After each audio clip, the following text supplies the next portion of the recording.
The WNBA's brightest star just vanished from the court mid-season at the height of her record-breaking rookie year because someone hurled a bizarre, inappropriate object straight at her face during a live, nationally televised game. Yeah, that's where we are. That's the timeline. This isn't satire. It's not a prank. It's the Caitlin Clark era, cut short not by injury, not by scandal, but by a humiliating and totally unhinged moment that flipped the sports world on its head. If you're confused, stunned, or just mildly horrified, welcome. Pull up a seat. Let's talk about how we got here. If you're here for the real story and not the filtered version, subscribe. And if you're sticking around for the next meltdown, you better definitely subscribe. Because this wasn't just a crazy fan moment. This was the final crack in a pressure cooker that had been building from day one. A storm of fame, expectations, and nonstop media obsession, just waiting to explode. At first, it was electric. Caitlin Clark, fresh off a jaw-dropping college career, entered the WNBA like a lightning bolt. Her arrival wasn't just hype, it was history in motion.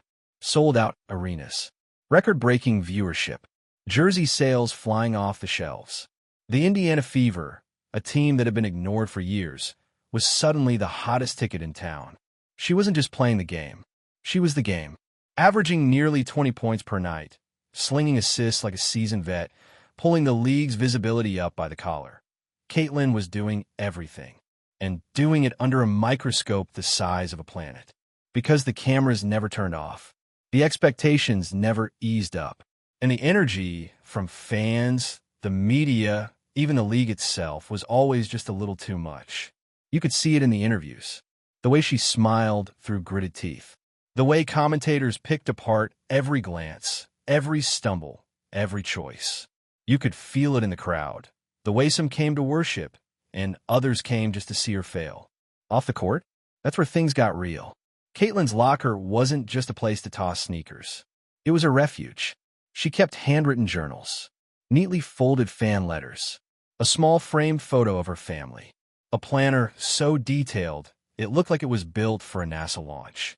That tiny slice of personal space was the one place she could breathe, regroup, pretend she wasn't being devoured by the spotlight. Because behind the highlight reels was a very real, very tired human being. And then came that game. It was supposed to be business as usual. Bright lights, sold-out seats, the usual Caitlin magic. Until the fourth quarter. Timeout was called. Caitlin walked toward the bench. And then, out of nowhere, an object came flying from the second row. She didn't see it coming. It hit her across the cheek and fell to the court with a soft thud. And suddenly, everyone froze. Silence. Then gasps. Then full-on chaos. Security scrambled. Players looked around, stunned. The object? Something wildly inappropriate. Let's just say it was not a foam finger. It was suggestive, unmistakably adult-themed, and definitely not something you'd expect to see thrown at a professional athlete. Cameras caught everything. Fans had their phones out within seconds.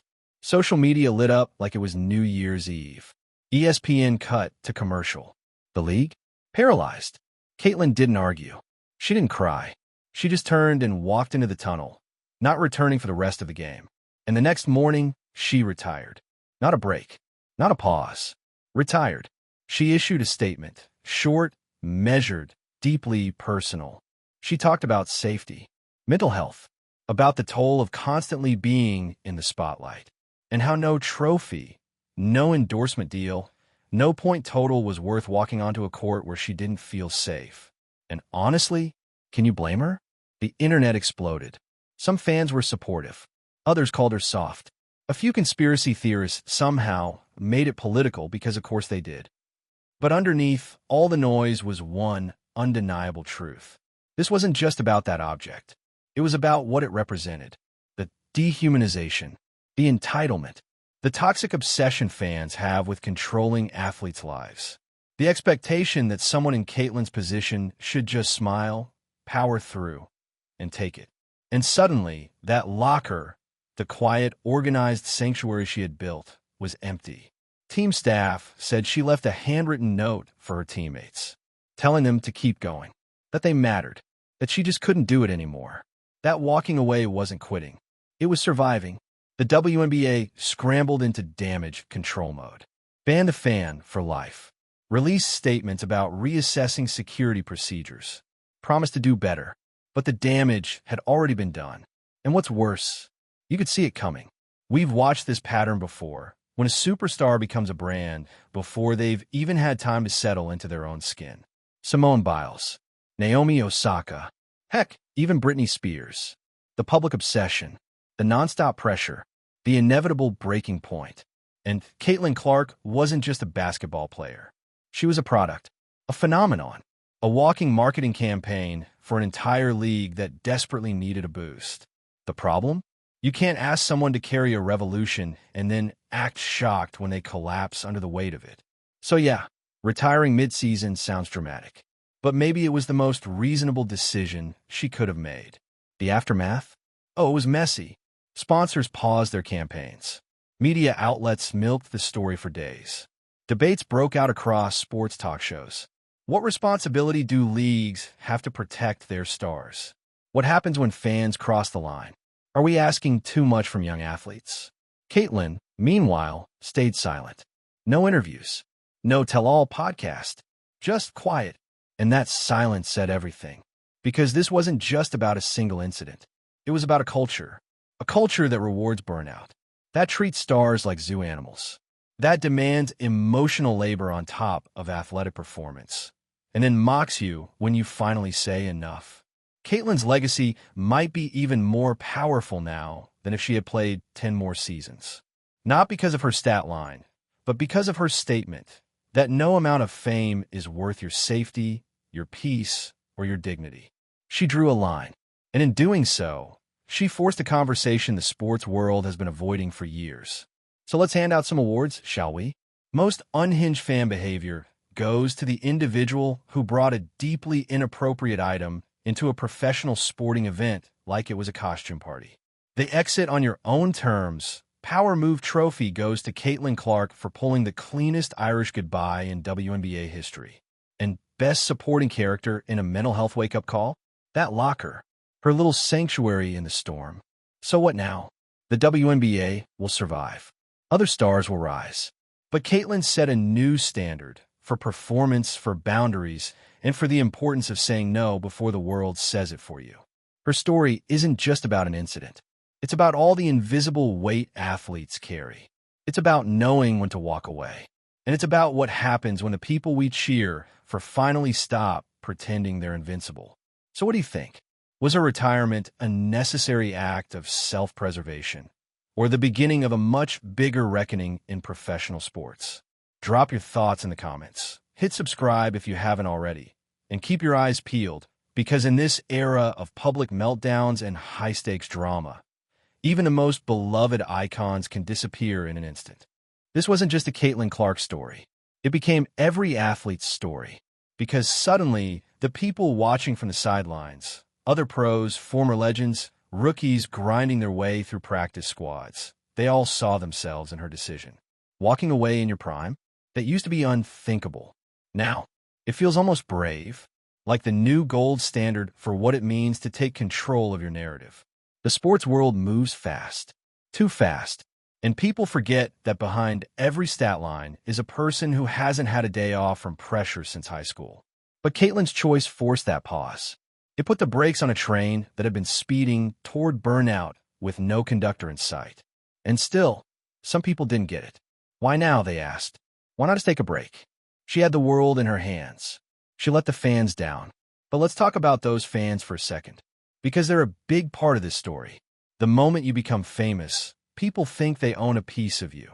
That by buying a ticket, a jersey, or hitting that follow button, they've earned the right to comment on your life. Not your game, your life. And Caitlin? She didn't just have fans. She had a full-on fandom industrial complex growing around her. It started out sweet, supportive, proud, ride-or-die energy. But somewhere along the way, it turned. Suddenly, she couldn't sneeze without a Twitter thread analyzing the airflow. She was either the future of women's sports or a fraud propped up by hype. There was no in-between. Every highlight went viral. Every turnover became a metaphor for her downfall. You could feel the tension in every post-game presser. The unspoken, I can't do this forever in her eyes. And then came the object, the humiliation, that final straw. Here's the thing. It's easy to write off that incident as just a bad night. One weird moment. One fan crossing the line. But no, that was the symptom. The disease? It's the way we've built sports culture into a spectacle that treats athletes like avatars. Perfect, flawless, always on, and always available for our entertainment. The second they mess up, or ask for space, or flinch when something flies at their face, suddenly they're ungrateful, overrated, soft. It's exhausting to watch. Imagine living it. Caitlin's decision wasn't about quitting. It was about reclaiming something she probably hadn't had in years: control. Think about it. She'd been a prodigy for most of her life. Recruited young. Broadcast nationally before she could legally drink. Everything was scheduled, managed, promoted. Every move was part of a machine. Until she walked away. That wasn't weakness. That was a power move. She didn't storm off. She didn't post a 25-minute sob story on social media. She didn't drag the league or the fans or her teammates. She left with dignity, with grace, and with one very clear message. I'm not doing this for you anymore. Now, let's go back to the league's response for a second. Because that part wasn't graceful. There were statements, sure, generic ones. We take athlete safety seriously. We are reviewing our policies. You could almost hear the legal department typing them out. But where was the real accountability? The fire? The action? Because let's be honest, Caitlin Clark was the league's momentum. The ticket sales, the ratings bump, the sold-out arenas. That wasn't just talent. It was brand power. And when you've got that kind of golden goose, you don't wait for her to walk out to start asking questions about fan conduct. You get ahead of it. But they didn't. They let her take the hits, online, in the media, in literal public spaces, because they were too busy cashing in on the hype. So now they've got a problem. A big one. Because if she can be pushed to walk away, anyone can. And if they don't fix the system that made her burnout feel like the only option, they're going to lose more than just ratings. They're going to lose trust. Meanwhile, fans are left trying to process what just happened. Some are still in denial. She'll come back, they say. She just needs time. Maybe. Maybe not. Others are angry. Not at her, but at what it says about the state of modern sports. Because it's not just about Caitlin. It's about every young athlete watching this unfold, wondering if the spotlight is worth the cost, if the applause is worth the anxiety, if the dream is worth the trade. And that's the scary part. Because for years, we told kids that being a pro athlete was the dream. Fame, fortune, fans. But what we didn't tell them was that the dream sometimes turns into a cage, when you can't see until you're trapped inside it. So maybe this moment, this shocking, messy, bizarre moment, needed to happen. Because now we're talking. Now people are actually asking the hard questions. Not about Caitlin's talent, or her stats, or her endorsements, but about the system that failed her. Where were the mental health resources? The protective barriers? The support staff trained to spot burnout before it spirals? Where was the humanity? And now, with her gone, there's a vacuum. The league will try to fill it. New stars will emerge. But Caitlin Clark's absence? That's going to hang over everything. She's become more than a player. She's become a case study in what happens when the pressure to be perfect collides with the reality of being human. And maybe that's what makes her story so powerful. Because most athletes go out on their terms only after their bodies give out. After the injuries stack up.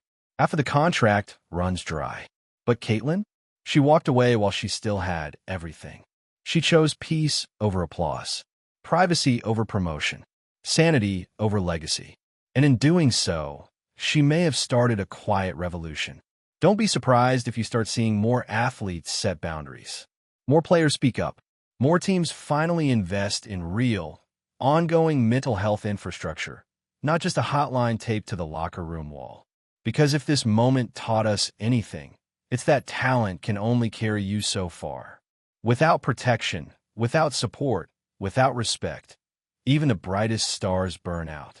So here's to Caitlin Clark, not the rookie phenom, not the media darling, but the woman who said no more, who reminded everyone that being extraordinary doesn't mean you have to be invincible, that choosing yourself isn't weakness, It's survival. It's power. And yeah, we miss seeing her on the court. The no-look passes. The logo threes. The way she could turn an entire game with one move. That was magic.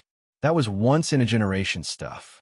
But maybe her most powerful play wasn't on the scoreboard. Maybe it was walking off the court, with her head held high and her story unfinished. So what now? That's up to us. Do we keep treating athletes like machines? Or do we start listening when they say they're hurting? Do we build better systems? Or just wait for the next meltdown and hope it's not as public? Caitlin's gone, for now. But her message? That's not going anywhere. And if you're still thinking, but she was just getting started, maybe she was. Just not in the way we expected. Because sometimes the most revolutionary thing a person can do is leave. The girl next door turned generational phenom. The soft-spoken superstar who lit up a franchise. The symbol of women's sports hitting its cultural peak. She wasn't just a basketball player.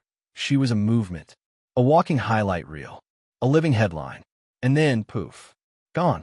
No final game. No farewell tour.